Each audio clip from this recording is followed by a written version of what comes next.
Hello everyone, welcome back to the channel. Principles of Microeconomics HL Ahuja जो मैं cover कर रही थी उसमें मैंने प्रोडक्शन पॉसिबिलिटी कर्व या प्रोडक्शन पॉसिबिलिटी फ्रंटियर स्टार्ट किया था, जिसमें हमने बहुत सारी चीज़ें कवर कर लिया है। हमने एक बार सिर्फ रिवाइज करेंगे एंड देन हम लोग आगे बढ़ेंगे। प्रोडक्शन पॉसिबिलिटी कर्व या फ्रंटियर जो है वो रिप्रेजेंट करता है ग्राफिकली हमें बताता है कि ऑल्टरनेटिव प्रोडक्शन पॉसिबिलिटीज़ कौन से फेस करता है इकोनॉमी, कौन से डिफरेंट कॉम्बिनेशंस इकोनॉमी बना सकता है given the resources. Opportunity set है, अपॉर्चुनिटी सेट क्या है? ग्रुप ऑफ ऑप्शंस जो अवेलेबल है गिवन कंस्ट्रेंट के साथ। गिवन कंस्ट्रेंट क्या है? Scarce resources and the technology. ये चीज़ हमने देखी थी। देन व्हीट एंड क्लॉथ का एग्जाम्पल हमने कवर किया था। उसके बाद हमने उसका डायग्रामेटिक रिप्रेजेंटेशन जो यहाँ पे है वो हमने देखा था कि ए एक कॉम्बिनेशन है, बी दूसरा कॉम्बिनेशन है, सी तीसरा, डी चौथा, ई पांचवा, ऐसे 5 कॉम्बिनेशन है। और इस कर्व में अगर हम हैं तो हम कह रहे हैं कि सारे रिसोर्सेज फुल्ली एम्प्लॉयड है, सारे रिसोर्सेज फुल्ली एम्प्लॉयड हैं। अब उसके बाद हमने अपॉर्चुनिटी कॉस्ट यानी law of increasing opportunity cost क्या होता है वो कवर किया था, और उस वजह से कर्व कॉन्केव है वो भी हमने देखा था कि क्यों कर्व कॉन्केव है। कर्व कॉन्केव इस वजह से है क्योंकि इंक्रीजिंग अपॉर्चुनिटी कॉस्ट वर्क कर रहा है। अब हम जो स्टार्ट करेंगे वो है कि unemployment and production possibility curve. Below आप अगर पीपीएफ कर्व यहाँ वाला देखें तो यहाँ पे आप देख सकते हो यू जो पॉइंट है वो पीपीएफ कर्व के नीचे है, मतलब उस कर्व के अंदर है। तो ये पॉइंट क्या रिप्रेजेंट करता है? क्या हम कह सकते हैं कि ये पॉइंट में है तो हम प्रॉपर पॉइंट में हैं, या हम किस तरीके से बढ़ सकते हैं, तो वो हमें देखना है। तो वो हम unemployment and production possibility frontier के टॉपिक में कवर करेंगे। और एक और टॉपिक है जिस वजह से पॉइंट जो है कॉम्बिनेशन जो है बिलो द कर्व होते हैं। As mentioned about, it is not necessary that the economy must be operating at a point on the possibility curve. ज़रूरी नहीं है कि वो हमेशा पॉसिबिलिटी कर्व पे हो, पीपीएफ कर्व पे हो। क्यों, कब नहीं हो सकता? If some of the labour capital and other resources are unemployed and lying idle, as happens when there is recession or depression in the economy. It works below the production possibility curve at point U। जो मैंने U point दिखाया था यहाँ पे, जो अंदर U point था वो ग्राफ में, तो अगर लेबर कैपिटल या कोई रिसोर्सेज ऐसे ही आइडियल है यानी वो एम्प्लॉय नहीं किए गए हैं, वो अनएम्प्लॉयड है, तो उस सिचुएशन में वो below the PPF curve point होगा। ये जनरली रिसेशन या डिप्रेशन जब होता है इकोनॉमी में तब देखने को मिलता है, क्योंकि उस टाइम पीरियड में अनएम्प्लॉयमेंट होता है। When the economy is working inside the production possibility curve such as U, then it is possible to produce one good more without the reduction in the quantity of the other good, or more of both the goods can be produced। इसका मतलब ये है कि अगर आप उस point के नीचे हैं, यहाँ से इस पॉइंट से अगर आपको प्रोडक्शन पॉसिबिलिटी कर्व की तरफ जाना है तो आप या तो सिर्फ एक को बढ़ाओ, व्हीट को बढ़ाओ, क्लॉथ का जो प्रोडक्शन है उसे कम नहीं कर रहे, या तो क्लॉथ का प्रोडक्शन बढ़ाओ, व्हीट का प्रोडक्शन हम कम नहीं कर रहे, या तो दोनों का प्रोडक्शन बढ़ाते हैं। और ये तीनों सिनेरियोस में आप पीपीएफ कर्व पे पहुँचेंगे। इसमें से कोई एक चीज़ आप कर सकते हो, या तो एक को बढ़ाओ, दूसरे को आप कम नहीं कर रहे हो, या तो दोनों को आप बढ़ाओ, तो आप पीपीएफ कर्व पे पहुंचोगे। ये कैसे होगा? By employing the unemployed resources, labour, capital, resources जो अनएम्प्लॉयड है उनको एम्प्लॉय करके आप ये चीज़ कर सकते हो। During the great depression of 1930s 25, तो यहाँ पे कुछ सिनेरियोज दिए हैं कि कैसे ग्रेट डिप्रेशन 1929 में जो हुआ था उसमें अनएम्प्लॉयड थे लोग। तो Keynes who is in path breaking work, Keynes, who in his path breaking work, The General Theory of Employment, Interest and Money, convincingly explained that the economy could be in equilibrium when there was a lot of unemployment of labor and capital due to the fall in aggregate demand. तो उन्होंने कहा कि economy पे मतलब equilibrium पे पहुंच सकती है इकोनॉमी, अभी भले ही अनएम्प्लॉयमेंट हो लेकिन इक्विलिब्रियम में पहुंच सकती है।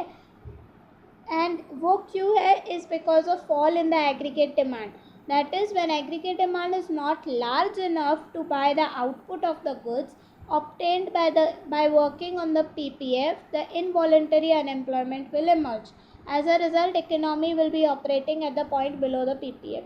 तो उन्होंने ये रीज़न दिया कि बिलो द PPF तब होगा जब there is a fall in aggregate demand. क्यों?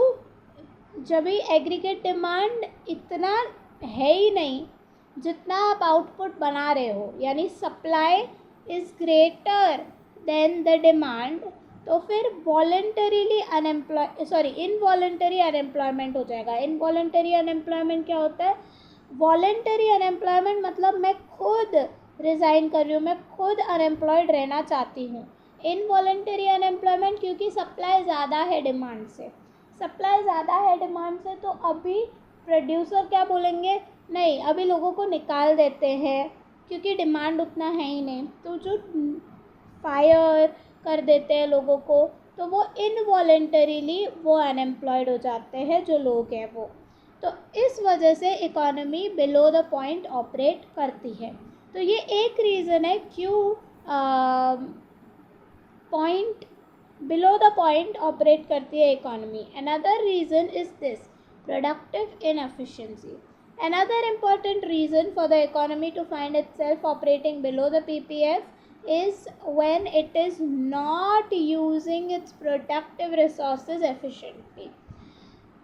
रिसोर्सेज आपके पास है लेकिन उन रिसोर्सेज का अच्छा या बेस्ट यूटिलाइजेशन आप नहीं कर रहे हो, तो आप उस लाइन तक पीपीएफ कर्व तक नहीं पहुंचोगे, आप बिलो द कर्व रहोगे। प्रोडक्टिव एफिशिएंसी कैसे मिलती है? We achieve productive efficiency in use of resources if with the given resources and technology more of one good cannot be produced without a reduction in output of any other. Productive efficiency कब पहुँचेंगे कि हाँ अब हम बोल सकते हैं कि हमने प्रोडक्टिव एफिशिएंसी अचीव कर ली है? वो तब होगा जब आप एक रिसोर्स या एक गुड को ज़्यादा प्रोड्यूस करने के लिए दूसरे को कम करना पड़ रहा है। यानी मैं दो सिनेरियोज देख के आपको समझाती हूँ। लेट्स से फर्स्ट सिनेरियो में ऐसा है कि आप एक ए पॉइंट पे हो, ठीक है, प्रोडक्शन के ए पॉइंट पे हो, उसमें से आप एक्स और वाई दो कमोडिटीज़ है, आप एक्स की प्रोडक्शन बढ़ा रहे हो लेकिन वाई की प्रोडक्शन कम नहीं हो रही है, वाई की प्रोडक्शन सेम है या तो वाई की प्रोडक्शन बढ़ रही है। इन दोनों में से कोई एक चीज़ हो रहा है, इसका मतलब आप रिसोर्सेज एफिशिएंटली यूज़ नहीं कर रहे हो। सेकेंड सिनेरियो ये आएगा कि जब आप एफिशिएंटली यूज़ करने लगोगे तब एक्स की क्वांटिटी बढ़ाने के लिए आपको वाई की क्वांटिटी कम करनी ही पड़ेगी। लेट्स से फॉर एग्जांपल हम डायग्राम पे जाते हैं। एफिशिएंट कब रहोगे? जब आप इस कर्व पे हो। एफिशिएंट तब रहोगे जब आप इस कर्व पे हो। तो अगर मुझे एक्स की क्वांटिटी बढ़ानी है तो मुझे वाई की क्वांटिटी कम करनी पड़ेगी, करेक्ट। लेकिन ये चीज़ तब नहीं होगा जब मैं इस पॉइंट पे हूँ। इस पॉइंट से मैं किसी एक की क्वांटिटी बढ़ा सकती हूँ दूसरे की क्वांटिटी सेम रख के। या तो ऐसे या तो ऐसे, या तो फिर दोनों की क्वांटिटी बढ़ा सकते हो। तो आप रिसोर्सेज अच्छे से यूटिलाइज नहीं करोगे तो आप बिलो द कर्व रहोगे। If the resources are not being, तो कैसे, एक और चीज़, ये स्टेटमेंट क्या बता रहा है कि कैसे पता, कौन सा वो पॉइंट है जहाँ पे पता चलेगा कि हम प्रोडक्टिव एफिशिएंसी रीच कर चुके हैं, जब आपको एक या एक्स कमोडिटी की जो प्रोडक्शन है बढ़ानी है तो आपको वाई कमोडिटी का प्रोडक्शन कम करना पड़ेगा। वो पॉइंट आपका प्रोडक्टिव एफिशिएंट पॉइंट है। If the resources are not being used efficiently, then the production of both the goods could be increased, or production of one good could be increased without producing less of the other. वही मैंने आपको explain किया। Examples दिए हैं, if land of a village which is better suited for production of wheat is wrongly employed for the production of cotton, land है village में जो सिर्फ वीट प्रोडक्शन के लिए अच्छा माना जाता है, अब वहाँ पे आप प्रोडक्शन कॉटन की करोगे तो इकोनॉमी रिसोर्सेज को एफिशिएंटली यूज़ ही नहीं करती है एंड आउटपुट में लॉस होगा। This will make the economy work below और इनसाइड द PPC। सिमिलरली, तो दूसरे एग्जाम्पल्स गिवन है, आप ये एग्जाम्पल्स रीड कर सकते हो। मूविंग अहेड, प्रोडक्टिव इनएफिशिएंसी कब आती है? ऑफेंट रिजल्ट्स, या प्रोडक्टिव इनएफिशिएंसी अगर है तो उसके वजह से क्या होता है, उसके वजह से ऑफेंट results from mismanagement of resources और due to lack of incentives on the part of producer और manager of the firm to produce a given resources. कब होता है प्रोडक्टिव इनएफिशिएंसी? जब मिसमैनेजमेंट ऑफ रिसोर्सेज हो, आप रिसोर्सेज को प्रॉपरली मैनेज नहीं कर पा रहे हो, जैसे लैंड वाला एग्जांपल था, या तो lack of incentives on the part of producer और manager of the firm to produce the given output. हमें कहा गया है कि 100 आउटपुट बनाने हैं, लेकिन मैं नहीं चाहती 100 आउटपुट बनाना, मेरे को इंसेंटिव, मेरे को अच्छा नहीं लग रहा है, मेरे को काम ही नहीं अच्छा लग रहा है कि 100 आउटपुट बनाए, हमें क्या मिल रहा है, इंसेंटिव ही नहीं है, लैक ऑफ इंसेंटिव है। तो प्रोड्यूसर ही नहीं चाहता वो 100 यूनिट्स बनाना, या तो मैनेजर नहीं चाहता ये 100 यूनिट्स बनाना, तो वो कम बनाएगा तो इनएफिशिएंटली वो प्रोडक्शन करेगा। तो ये जो है, ये दो रीजंस है जिसकी वजह से आपका PPF कर्व के बिलो पॉइंट हो सकता है। Allocative efficiency is the right mix of goods. अब हमने प्रोडक्टिव एफिशिएंसी तो देखा, बट प्रोडक्टिव एफिशिएंसी के अलावा there is one more thing, जैसे यहाँ पे बात हुई लीस्ट पॉसिबल कॉस्ट, तो एलोकेटिव एफिशिएंसी क्या होती है? इकोनॉमिक एफिशिएंसी जब आप बात करते हो has been defined as production of goods that people want most at the economically efficient तब होगा प्रोडक्शन जब प्रोडक्शन कॉस्ट कम हो, लीस्ट पॉसिबल कॉस्ट हो, and people are satisfied, people are wanting that commodity, people want the most at the least possible cost, तभी हो सके costing कम हो। This has two aspect, productive efficiency जो हमने देख लिया ऊपर, and allocative efficiency. Thus, for achievement of economic efficiency, the resources should not only, हम productive efficiency में क्या बोल रहे हैं कि resources को employ properly कर लो, अच्छे से employ करो तो आप productive efficiency achieve करोगे, लेकिन economic efficiency के लिए the resources should not only be used with utmost productive efficiency, सिर्फ यही चीज़ नहीं चाहिए इकोनॉमिक एफिशिएंसी के लिए, they should also be allocated among the production of goods in accordance with the wants or preference of the people of the society। मतलब allocative efficiency का मतलब ये है कि ठीक है, प्रोडक्टिव एफिशिएंटली हो रहा है, आपने रिसोर्सेज को अच्छे से यूटिलाइज़ किया जिसके वजह से कॉस्टिंग कम हो गई, लेकिन आपको ये भी देखना है कि आप उस रिसोर्सेज को इस तरीके से यूटिलाइज़ कर रहे हो कि जो कॉम्बिनेशन ऑफ गुड्स लोगों को चाहिए आप वही प्रोड्यूस कर रहे हो, यानी right mix of goods should be produce.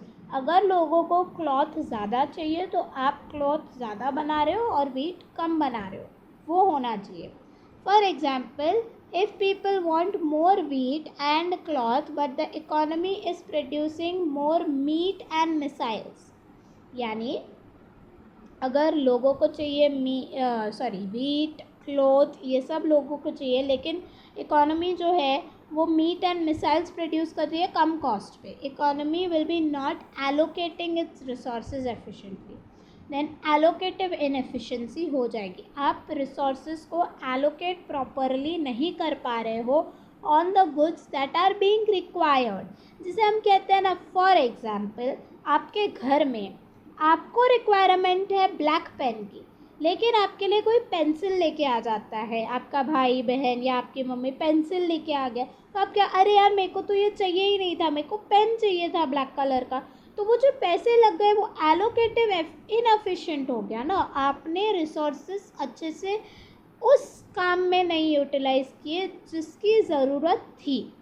Allocative efficiency relates to at what specific time on the given production possibility curve the economy is producing. Allocative efficiency क्या बताता है कि एक specific time में क्या, या तो ऐसे बोल सकते हैं कौन सा combination बना रहा है economy, production कर रहा है।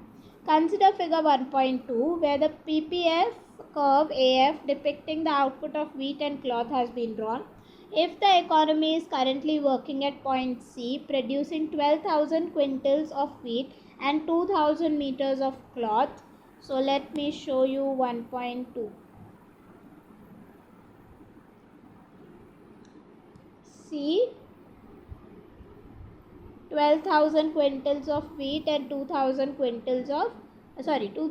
meter of cloth, ये वो C पॉइंट पे है, प्रोड्यूस कर रहा है।